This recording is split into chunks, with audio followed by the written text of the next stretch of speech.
I was so excited when I set my 2026 finance goals because I worked very hard to get to a point in life where my main focus this year and going forward is investing.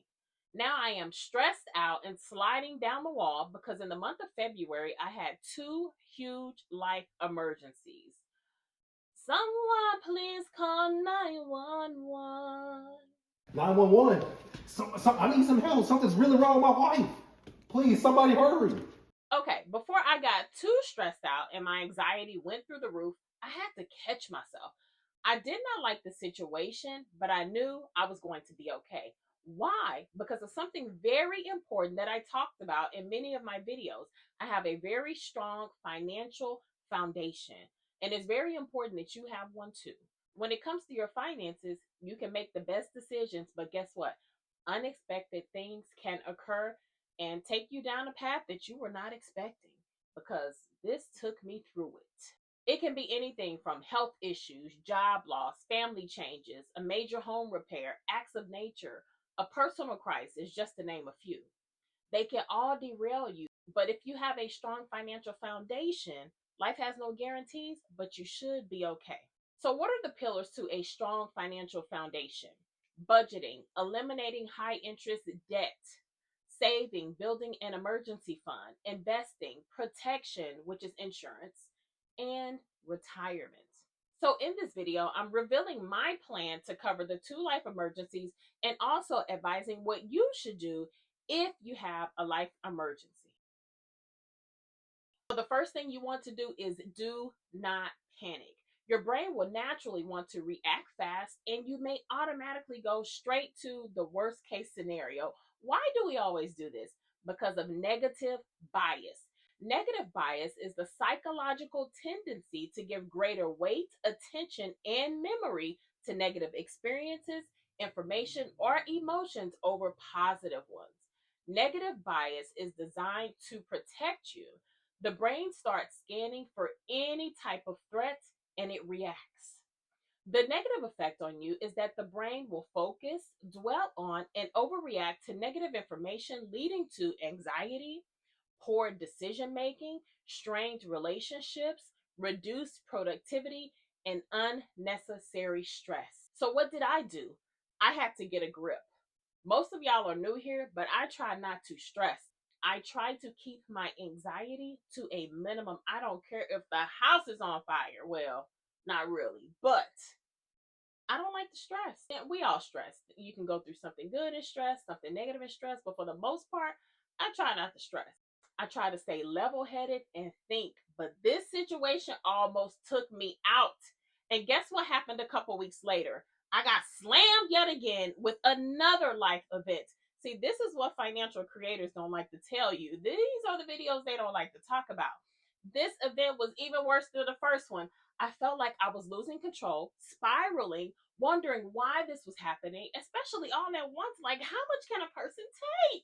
Both were completely out of my control, but something I had to deal with. So, what do you do when unfortunate things happen?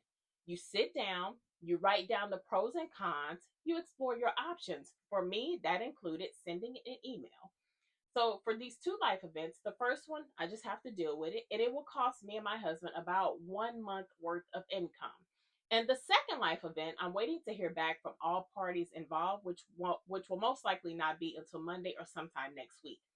So, what am I doing until then? I'm enjoying my weekend and living my best life.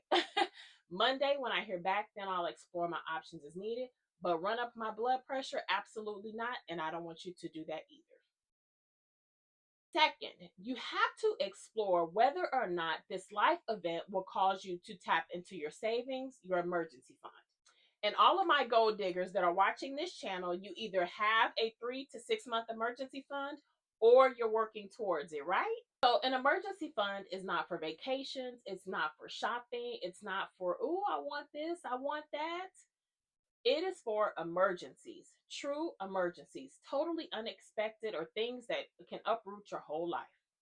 Now, if you use it what it's intended for, there should be no guilt behind your decision to use your emergency fund. What did I decide to do when it came to my emergency fund? Like I said previously, the first life event is about 1 month of income. The second one, we're not sure of the full impact as of yet, but when I know more next week, I'll let you guys know, like at the end of another video. So, in a nutshell, yes, my emergency fund will cover both of these. But what is working in our favor is that we don't have to immediately make a transfer today. So, I do have some time. So, we're going to take care of it over a few months. A portion will go on credit cards so that I can get points, and those balances will be paid in full once we receive that statement. Why? Because I avoid interest that way. Again, how is this possible? By having a strong financial foundation.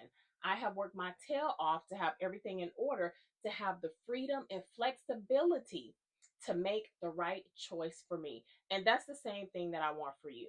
Understand that a strong foundation gives you the choice to make the decision that benefits you and walk away from those that do not serve you. Do I have to make changes for a few months? Honestly, maybe a few non essential purchases won't be as important. But when you have a life event, those things really aren't important anyway. Third, you may need to make a cash flow adjustment so that you can create short term breathing room. When you have a life event, the last thing on your mind is anything that doesn't matter. It is time to reduce non essential expenses, reevaluate your budget to determine where you can pull money from and put towards your life event.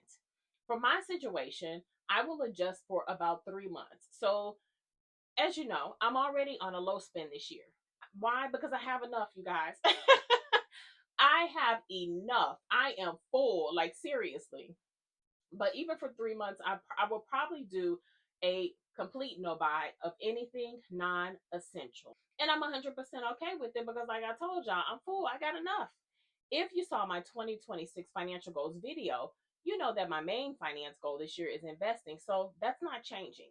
Most of the adjustments to cover everything are coming from my husband's end because a lot of this is related to him, and he has the additional funds to cover it. So we are extremely happy about that. The good thing is that the life event is not a job loss or any change in our income. So we have the money to take care of it. And hopefully, with the second life event, everything goes in our favor and it costs us nothing. So, whew, keep hope alive.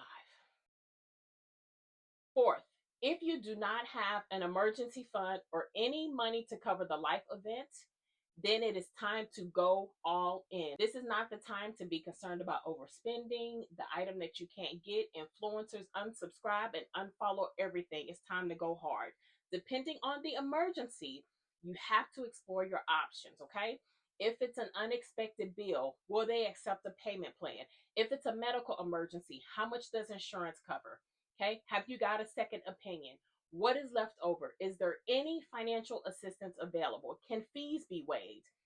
If it's a different emergency, do you need an attorney? How much time do you have to resolve the issue? Ask questions, take notes, and document everything: dates, times, dollar amounts, receipts. Who did you speak to? Save every piece of paper if you have documentation related to this event. Also, make sure that you're familiar with all of your insurance policies, what they cover, what they don't cover. The most important thing when you have a crisis is to protect yourself every step of the way. It may also be time to sell things.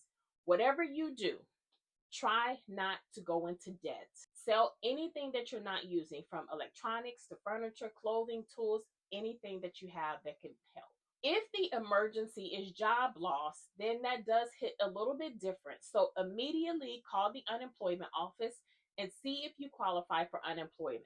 Start looking for income replacement immediately and work on increasing revenue on your side hustle. Because if you're watching this channel, then you have more than one stream of income, because we talk about this all the time.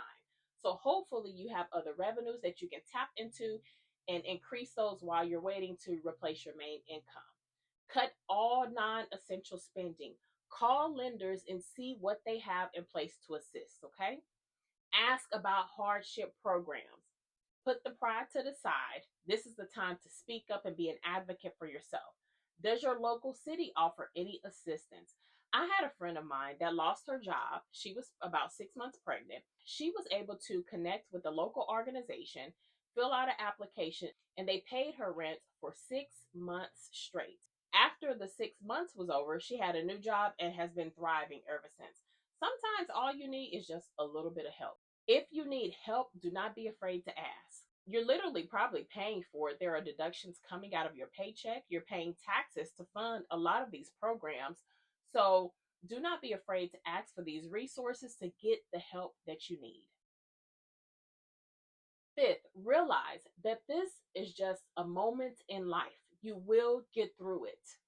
Make sure that your essentials are protected, okay? When you experience something serious in life, nothing else really matters but what you're going through. You realize what is truly important. When my first life event happened, the immediate idea in my head was that I am completely about to lose control. I am going through a storm, and guess what happened? I got a call from my grandmother that my cousin Lisa passed away and her son found her in the bathroom. At that very moment, my life event seemed extremely small to me, and accepting a crash out was no longer an option. It was time to get my head in the game and show up, just like I tell you all to do all the time. Luckily, this crisis is not going to ruin me, but depending on the severity, you may be at a point where you have to prioritize your essentials. So always make sure you take care of these first: housing, utilities, transportation, food, insurance, and your immediate family, so your spouse and dependents. Finally, once you get through this emergency, it is time to rebuild. Like I said, luckily, we don't have to tap into any savings, emergency fund, or investments. But if you do, once the crisis passes, then start immediately rebuilding your 6 to 3 month emergency fund. And you may decide that you would like a 12-month emergency fund. It's up to you. But make sure you have protection in place in the event that something like this happens again in the future. On top of all of this, me and my husband decided that we want to move to another state, hopefully within the next 3 to 5 years. Now, that's unrelated to the two crises that happened, but it's something that we've been talking about. This is definitely going to change my financial goals, but we'll talk about this move in another video later down the line.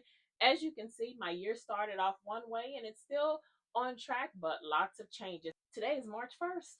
This is insane. Financial emergencies are not a matter of if, they are a matter of when. You will need car repairs, an appliance will break, an unexpected bill will show up. You may experience job loss or a reduction in income. Pause, assess the real cost, prioritize your essentials, use your emergency fund if you have one, negotiate if you need to, and at all costs, avoid high interest debt traps.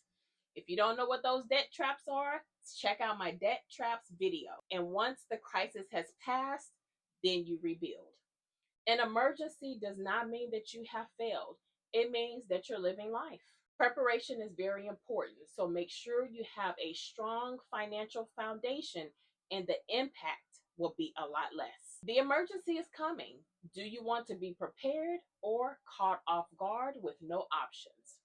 If you found this video helpful, please don't forget to like, subscribe, and hit that notification bell to never miss out on more financial education. Are there topics that you want to see on this channel, or do you have any questions? Drop them in the comments below and I'll gladly help. Thanks for watching, and I'll see you in the next one. Bye.